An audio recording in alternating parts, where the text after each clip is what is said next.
何分が持ち時間なのかと伺いましたけれども、10分だと言われまして、10分の分量を準備しましたけれども、それをちょっと縮めましてですね、原稿にない内容について触れられましたので、本日は現場で聞いた内容にも触れさせていただきます。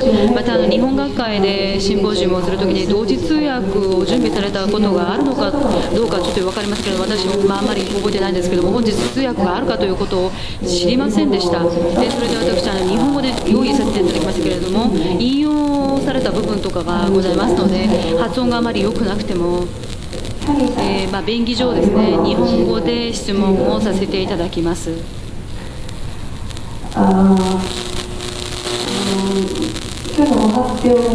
오늘 발표하신 순서대로가 아니고요. 제가 처음에 말씀하신 야마무로 선생님부터 말씀드리도록 하겠습니다.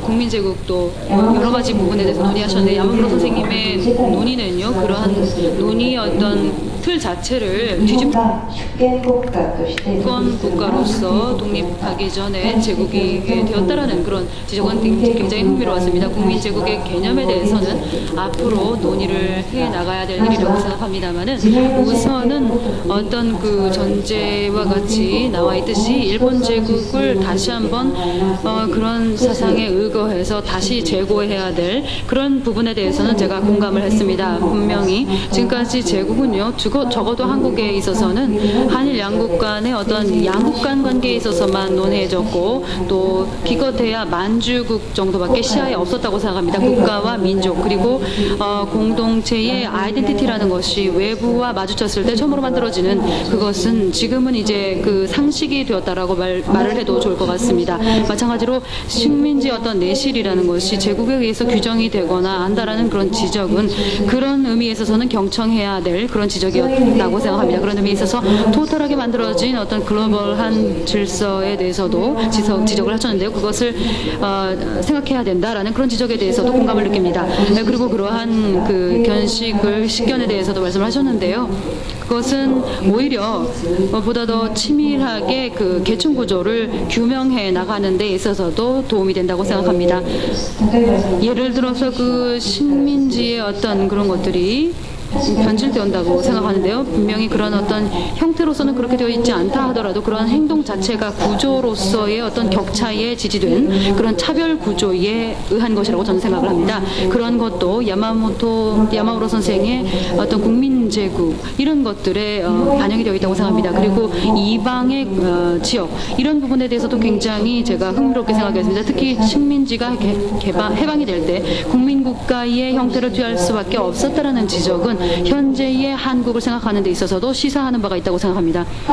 한국은 전후 해방 후 항상 그 대국을 향해서 달려왔습니다만, 그것은 일찍이 일본과 더불어서 아시아의 리더를 지향했던 그런 기억의 잔재가 아닌가 생각하고 있습니다. 하지만 지금까지 그러한 식민지 체험과 결부시켜서 한국을 생각하는 것, 이런 것들은 별로 없었던 일이라고 생각합니다. 그것은 지금 이어지고 있는 탈식민지론을 생각하는 그런 것들, 또 내셔널리즘을 당연시하는 그런 분위기, 또 근대 국가를 제대로 만들어지지 않았다라는 그런 부분에 대한 그런 논의와도 결부가 되는 부분이 있다고 생각합니다. 그래서 질문을 드리도록 하겠는데요. 오늘 몇 가지 질문을 드리고자 합니다. 오늘 말씀하신 내용에서요, 단순한 어떤 서양의 위협에 대해서 그렇게 대응할 수밖에 없었다라는 일반적인 우파의 논리, 이것은 굉장히 형태상으로서는 유사하다고 볼 수가 있는데요. 어떻게 그것을 우리가 인식을 할 수 있는지 그 부분에 대해서 말씀해 주시기 바랍니다. 그리고 또 하나요, 국민의 창생을 위해서는 여러 가지 문제가 관련되어 있는데요. 그것이 제국이라든가 식민지와의 사이도 마찬가지인데, 예를 들어서 일본은 한국을 문명화하려고 했습니다. 그것은 야만을 퇴치하는 문명으로서의 어떤 남성의 젠더화라는 것이 전제에 있었는데요. 한국의 남성들이 병사가 되기 위한 것도 그런 어떤 남성성을 표상하기 위한 그런 것들도 있었다고 생각합니다. 그래서 많은 남성들은요, 교육의 기회를 얻지 못한 여성들보다 먼저 제국의 인정을 받아서 1등 국민이 되려고 했었습니다.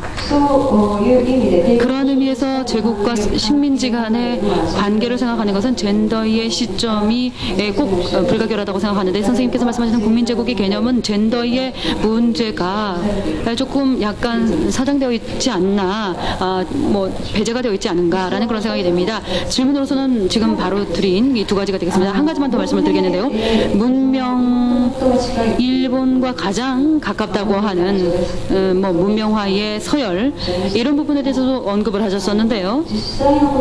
실제로 그 문명뿐만이 아니라 예를 들어서 조선에는 문화가 있다, 그리고 아이누에도 문화가 있다, 이런 식으로 그 어떤 문화의 주체로서 생각을 하도록 해서 또 유지를 해왔다라는 것이 또 사실로서 존재를 한다는 말이죠.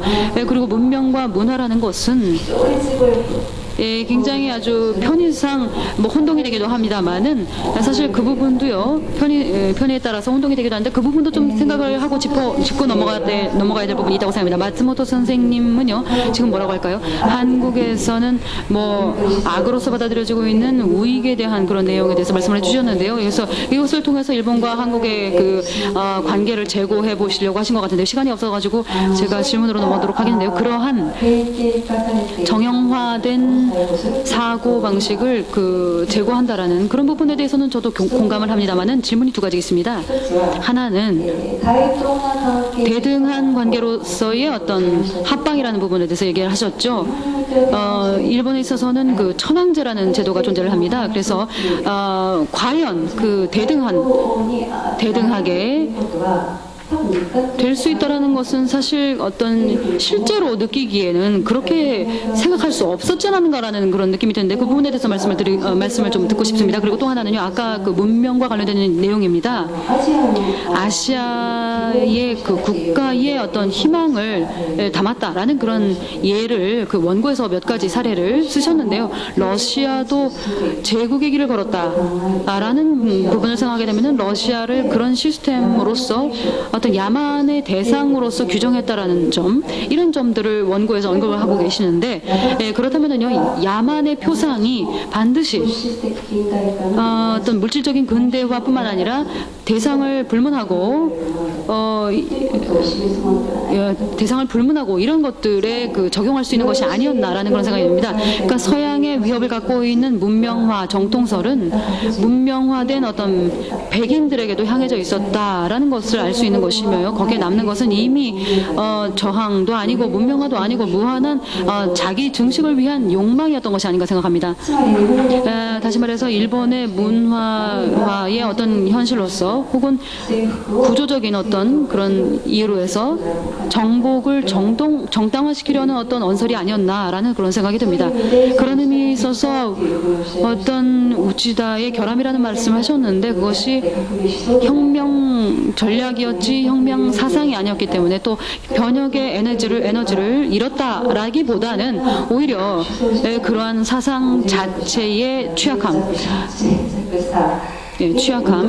이런 것들에 있어서 그 이유를 찾아야 되지 않을까라는 생각이 듭니다. 예를 들어서 관동 대지진의 예를 말씀을 해보시면은요, 그 사상의 어떤 퇴폐 이런 거라기보다는 어떤 식으로 문명화가 된다 하더라도 구조적으로 야마무로 선생님께서 말씀하시는 어떤 격차가 강요가 되고, 또 그 결과적으로 언제까지나 그 문명화를 강요당하는 그런 어떤 운명이 있었다라는 것입니다. 그래서 운명에다가 그 이유를 찾아야 되지 않을까라는 생각이 듭니다. 관동 대지진 때예요. 조선인을 찾아내는 어떤 수단이 올바른 일본어의 사용이었다라는 점, 이것이 바로 그것을 얘기해주고 있다고 생각합니다. 시간이 없기 때문에요. 마지막으로 간단하게 그 시라네 선생님께 질문을 드려보도록 하겠습니다. 어떤 그 카논 형성과 민중화에 대해서 말씀하셨는데요. 이것은 오히려 그 연결이 되어 있는 부분이 있지 않은가라는 생각이 듭니다.